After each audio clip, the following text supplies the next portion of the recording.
Hello and welcome to the Next in Line podcast, where we are helping to prepare you for whatever is next in line.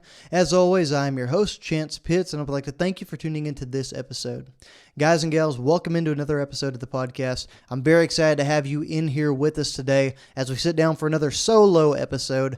A little bit different than what we've had the past 2 weeks. I know we had the Rocky Raccoon crew in here for the pre and post race.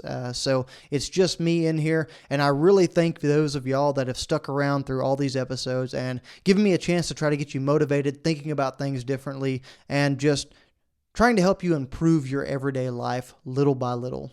So guys, if you've been here for a little while, you understand that we have a little bit of housekeeping.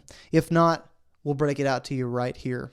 If you receive value from this episode or any other episode of the Next in Line podcast, I would ask that you share the show with like-minded individuals who could receive that same kind of value. That's the number one way for us to grow this movement and to help people reach their full potential. Which, guys, that's why we're here. We're trying to help people start their journey and continue their journey to becoming the best version of themselves possible. Now, what you can do, guys, is you can screenshot this episode, you can share it on social media, you can send it to a friend, maybe send the link out to somebody, and that's just going to help us grow and reach more people and give us the opportunity to have that influence on people as well. Now, guys, another way you can keep up with all the craziness that we have going on is by following us on social media. That is at Next in Line Development on Facebook, Instagram, and TikTok. We're super active on all platforms. And also, guys, that's where we receive all of our DMs on. That's the quickest way to get in touch with us. And many of y'all have actually done that. So thank y'all. Thanks to those of y'all that have reached out with comments, concerns, even questions about running plans, how to even build a cold plunge, and several other different things, even asking for pacers and opportunities and opinions on different things. We're always happy to help however we can. If I don't have the answers, I'll go find somebody or I'll connect you with somebody that has those answers as well, guys. I am so happy that y'all have given me the opportunity to be kind of a facilitator in that way, those of y'all that have reached out. Now, guys, there's a couple of announcements we got before we dive too far into this that I want to get out of the way. Now, for me today, I am wrapping up day 42 of 75 Hard. We're still going strong. We have lost a few people along the way, but they're still doing a great job. And they've done a great job up to the point that they had a small issue or forgot one task. So big shout out to everybody that's still pushing and sticking with us. I know it has been tough. For instance, today I knocked out a 16-mile run, my first really long run since any of the races that I've had where I really pushed myself. I held about an 8:15 pace, which was really too fast for what I was trying to do and really burned me out a little bit. But that's okay, guys. Live, learn, get through it. Close the day out with a active recovery style 3-mile walk. So that was nice, but really pushing through and continuing down the path for 75 Hard. Now, on the same scope, another guy is taking on 75 Hard right now, Mr. Mark Wilmoth. You would have seen him on the past 2 episodes with the Rocky Raccoon crew as well. I got to give a big shout out to him. He'll probably kill me once he sees this and hears it, but he ran his first mile in 20 years this past weekend, running a 12-minute mile, which is pretty dang good, especially for not running in that long. And it's just crazy to see his progress and his determination. It's a contagious thing. He's had a ton of influence on both me and my dad, and all of those that have been around him. He's lost over 60 pounds, just done a phenomenal job with his 75 Hard, and just even outside of that, just his general personal development journey. Now, guys, another person that I want to give a big shout out to is Mr. Michael Ruiz. About 30 minutes before I sat down to do this podcast, Michael called me and filled me in that he had hit one of his goals, his big milestones in running that he's been shooting for a long time. And that is to run 5 miles in under 45 minutes. That is maintaining a sub 9-minute mile pace for 5 miles straight. And I know it was a struggle. I know he was out there grinding, but he did a hell of a job and really knocked it out of the park. And I'm super excited for him. Couldn't be more proud of him as well. I'm very excited to see where he goes on his journey with running and just how fast he gets. Guys, lastly on this, we've got a couple of races coming up. We are running the Brazos Bend 50. That's a 50-mile ultra marathon down in Needville, Texas, running with the alligators in Brazos Bend State Park. We'll be taking on and racing against Mr. Chris Barnes, one of my previous guests and a great friend and mentor to me. Really looking forward to that race. We've got a variety of people also coming in to run the 50K. That's 31 miles, the 25K, and some of the other races as well. So we're going to have a big team out there, a big crew, some good supporters as well. Really looking forward to that. And that is part of a training plan for a bigger race that I've got later in October. The biggest thing that I'm taking on and moving towards this year is the KD Trail 225. There's a 225-mile ultramarathon that runs across the state of Missouri. I'm super stoked about it. It's the inaugural year of that race. Dan is going to be out there. I've met him through social media, through a friend named Todd that we met out at Habanero 100 last year. And then also we met him out at Rocky Raccoon. So it's cool to see him. Might get to do some pacing with him. But he's going to be out there at KD Trail 225 as well. And we're just really stoked at the group of people and individuals, but also just the environment and kind of the challenge that we're going to be able to step up to here this year and take on. Guys, now that we've got all those crazy announcements, I know that was a long list, but now that we've got all of them out of the way, guys, I'd like to dive into the topic that I wanted to discuss with y'all today. Now, a long time ago, months ago, I saw a video of Jordan Peterson breaking down a quote by a German philosopher named Friedrich Nietzsche. And the quote goes something like this: "Battle not with monsters, lest ye become a monster. And if you gaze into the abyss gazes also into you." And there's a few themes that Jordan Peterson took away from that and really broke down and ran with on his interpretation of that quote.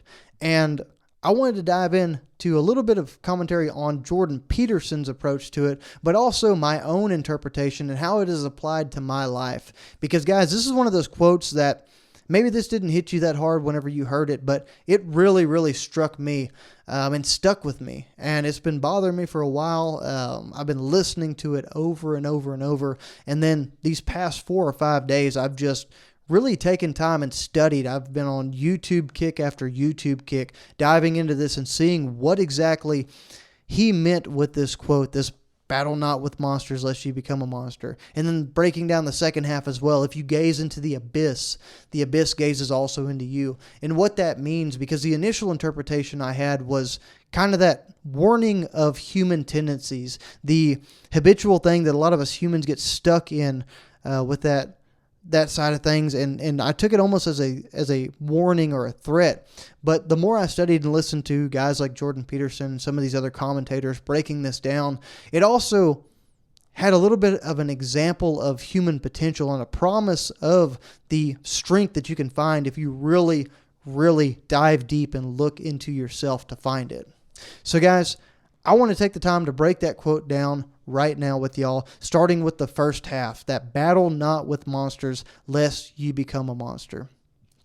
And I think the first thing we need to do, guys, is we need to define what exactly a monster is.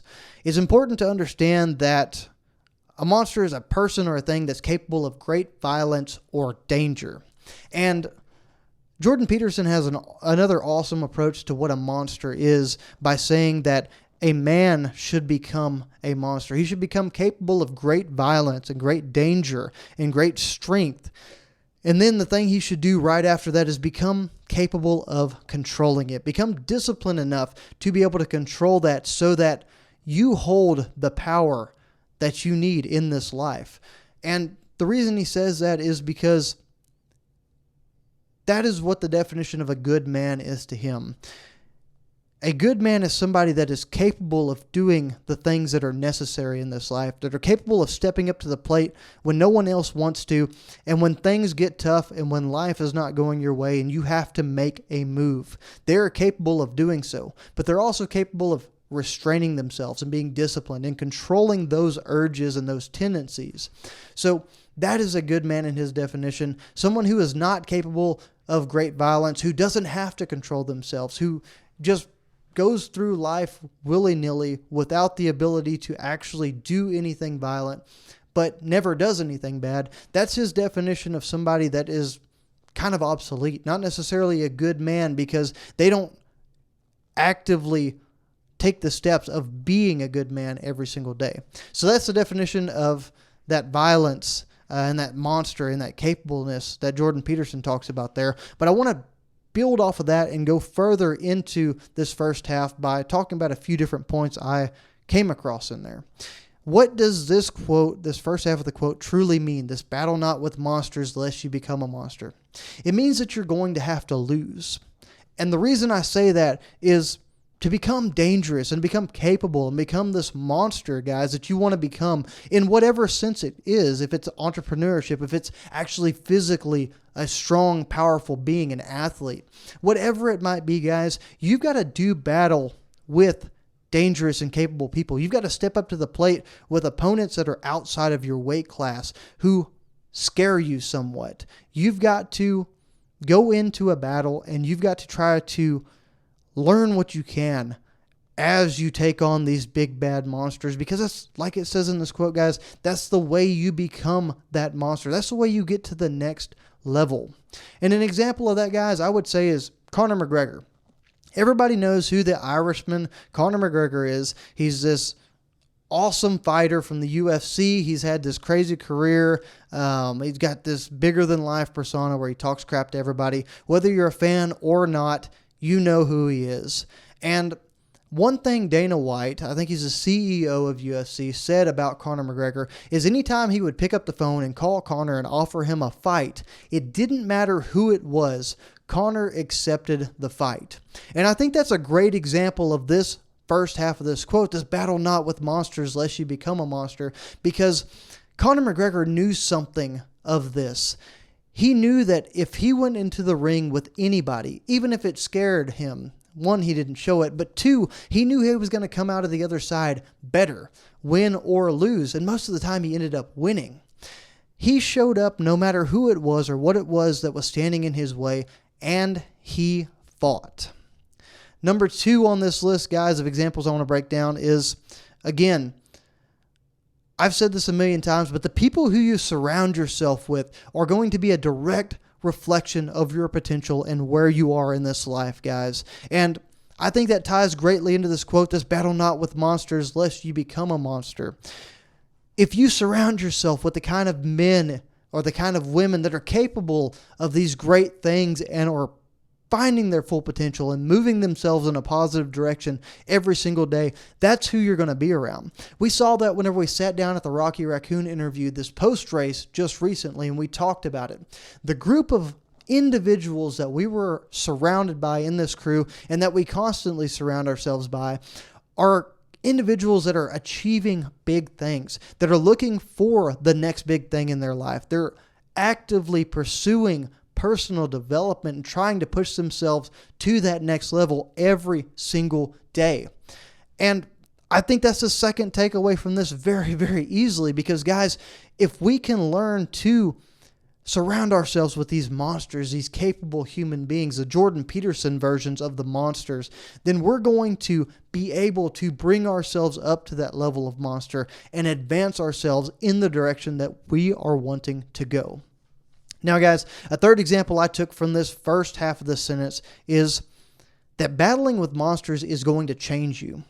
We just talked about that in both of those examples, guys, with the Conor McGregor in the fight and having to fight somebody. Your opposition is a monster, a very talented and dangerous individual, but also those around you being very talented and capable individuals.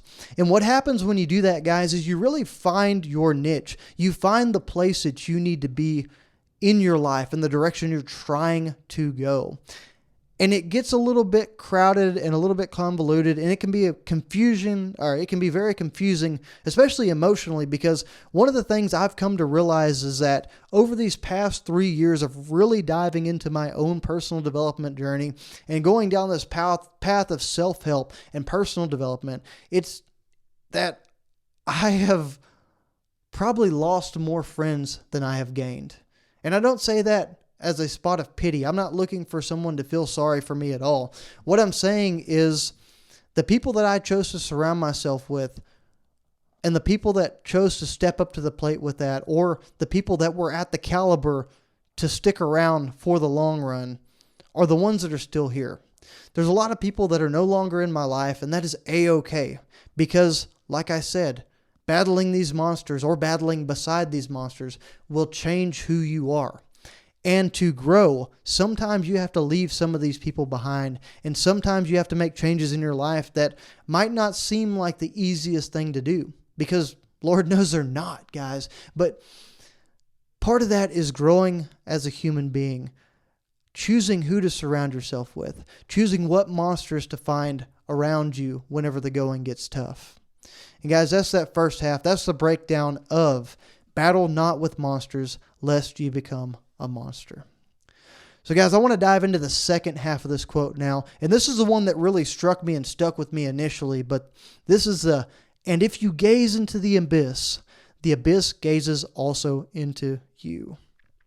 Again, guys, I think there's a word that we need to grab from that immediately and talk about, and that is the definition of abyss. And that is a deep or seemingly bottomless chasm. The abyss is a very intimidating thing.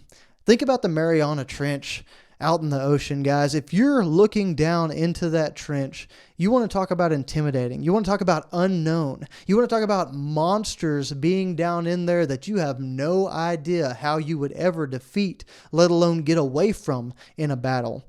That is a prime example of gazing into this abyss, guys, because as you're looking into it, you never know what's looking back at you the entire time. And there was a few takeaways I wanted to grab onto with this as well, just like we did in that first half of the quote, and really dive into. The first of which, guys, being that your reality becomes a direct reflection of what your mind is focused on. You see, whenever we gaze into the abyss, whenever we look into ourselves to try to find out what we're capable of or what it is that we truly, truly desire, whatever that thing is, whatever our attention is focused on, whether it be money, starting a business, whether it be becoming the best ultra runner in the world, whether it becomes somebody, or it's just becoming somebody that's healthier, losing weight, becoming the best parent that we can be.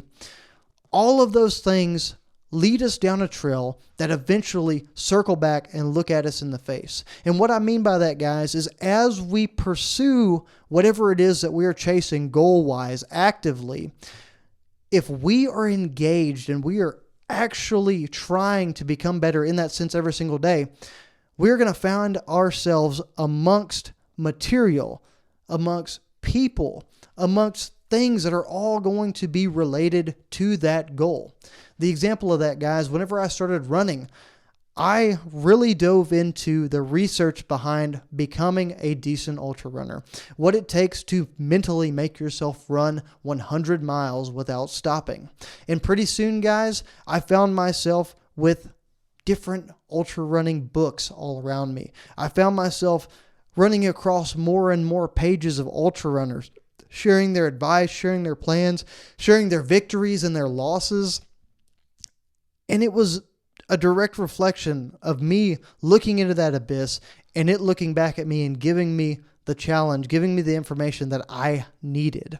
And a great example of that, guys, along with that ultra running, is whenever we're trying to break a habit or trying to break an addiction or an old cycle that we just want to be rid of. The truth is, guys, if you ever have something you're trying to walk away from like that, whether it's just maybe bad diet choices, maybe it's an addiction to alcohol or pornography or drugs or whatever it is.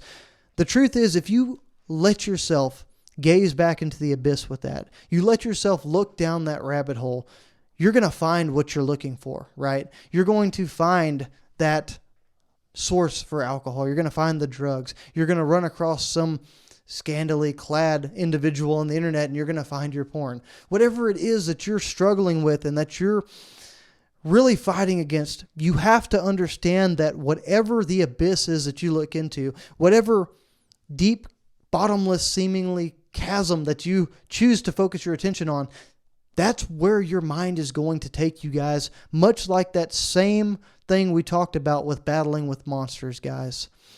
If you put the attention and you put the focus around a certain topic, that is what is going to be the outcome. You're going to find yourself amongst that topic and focusing on it at all times. Guys, a second example of this second half of the quote is that if you ever want to find your full potential and understand your full strength, you have to find yourself in the abyss at some point. And what I mean by that, guys, is you've got to set a goal for yourself.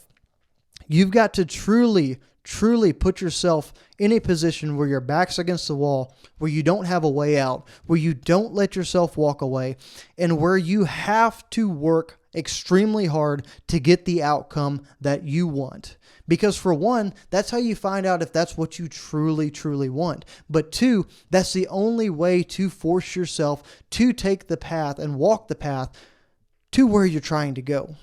For example, with the ultra running, a very, very easy example that I can think of is this KD Trail 225 that I have coming up.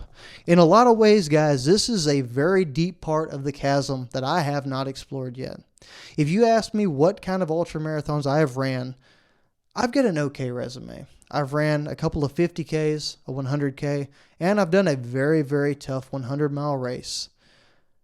Now with that, guys, I'm looking to double that distance, more than double, from 100 to 225. I'm looking to go into uncharted territory where I've never been before so I can find out exactly what it is that I am made of and maybe where my breaking point is. Maybe I'll hit the bottom of this chasm and maybe I'll find that there's a monster down there that is just too big for me to overcome. But the truth is that's exactly what I want. I want to get down to that point and I want to find out where that breaking point is. I want to find out how well I can excel. I want to find out what is next after that. I want to find out truly within this realm of running and being an ultra endurance athlete, where my end is. Where's the limit? Where do I break? And that's why I'm deciding to take on this race.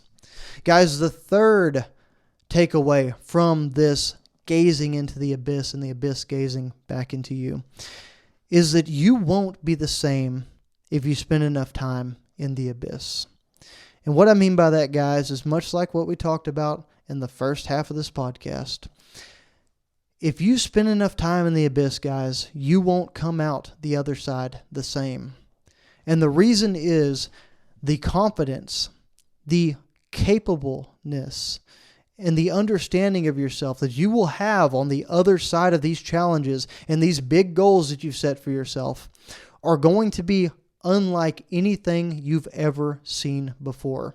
You're going to have prime examples of you as an individual overcoming extremely challenging situations and extremely challenging circumstances that you can apply to everyday life over and over, so that whenever those little monsters come your way every single day at work and your boss is nagging you about getting something done and hitting the deadline, that little instance right there, this little assignment is going to seem like nothing compared to what you've been able to take on in the past.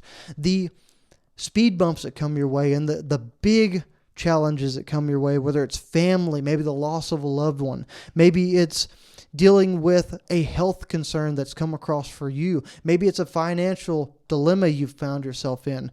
All of those hurdles are going to become minimalized in a way because you've had to take on something so mentally and physically demanding in your life, this big challenge going into the abyss, that you're going to be able to handle all of these small things.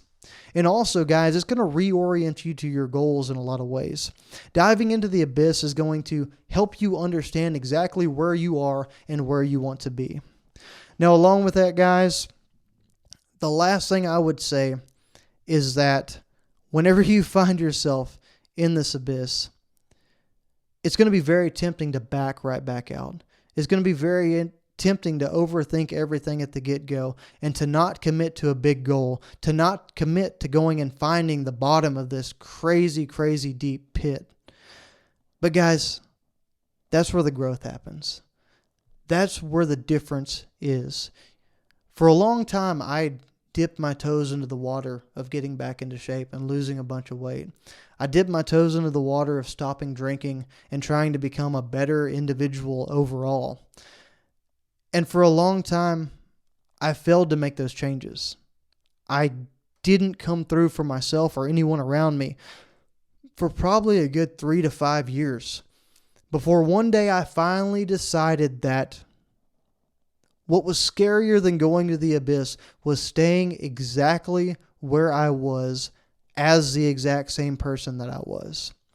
And whenever I was able to finally decide that for myself, I was finally able to rationalize myself and force myself into the abyss and take that plunge and that leap of faith, if you will. It made all the difference, guys. So that's what I'll leave you with here. One more time with the quote, guys. Battle not with monsters, lest you become a monster. And if you gaze into the abyss also gazes into you. Friedrich Nietzsche, German philosopher. Some interpretations from Mr. Jordan Peterson as well throughout this entirety. But guys, I know this quote struck me very hard. I hope this information that we've given you today gives you that courage to take that first step and maybe dive into whatever is your abyss. It doesn't have to be this running. It doesn't have to be physical health. It could be mending the relationships and going into a more valuable area of your life, whether it be, like I said, with a relationship with your family or loved ones, or financially, or diving into entrepreneurship and taking that risk that you've been afraid to take for so long. There's so many different places you can apply these great principles and this great quote to your life. But guys, I challenge you to go and make that difference and decide to take those things on today. Thank you so much for tuning into this episode, guys, and always be prepared for whatever is next in line.